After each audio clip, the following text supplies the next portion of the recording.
রাজনৈতিক অস্থিরতার মধ্যে অর্থনৈতিক সংকটে অনেকটা চিড়ে চ্যাপ্টা অবস্থা পাকিস্তানের। সেই সংকট আরও তীব্র হয়েছে গেল কয়েকদিনে।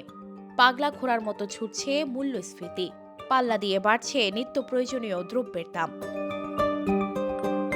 লাহোরে ১ ডজন ডিম বিক্রি হচ্ছে ৪০০ রুপিতে, আর প্রতি কেজি মুরগি বিক্রি করা হচ্ছে ৬১৫ রুপিতে। এছাড়া সরকার নির্ধারিত ১৭৫ রুপি কেজির বিপরীতে পেঁয়াজ বিক্রি হচ্ছে ২৩০ থেকে ২৫০ রুপিতে। এই অবস্থায় স্থানীয় প্রশাসন সরকারি মূল্য নির্ধারণ করে দিলেও তা কার্যকর করতে ব্যর্থ হওয়ায় অধিকাংশ পণ্যের দামই রয়েছে ভোক্তাদের নাগালের বাইরে। উচ্চ দ্রব্যমূল্যের হার কমিয়ে আনতে বাজার মনিটরিংও করা হয়, কিন্তু কাজের কাজ কিছুই হচ্ছে না।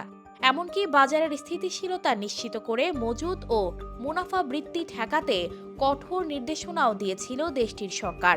কিন্তু সব প্রচেষ্টাকে গুড়িয়ে দিয়ে সাধারণ ক্রেতাকে দিতে হচ্ছে সরকার নির্ধারিত দামের চাইতে অনেকটাই বেশি।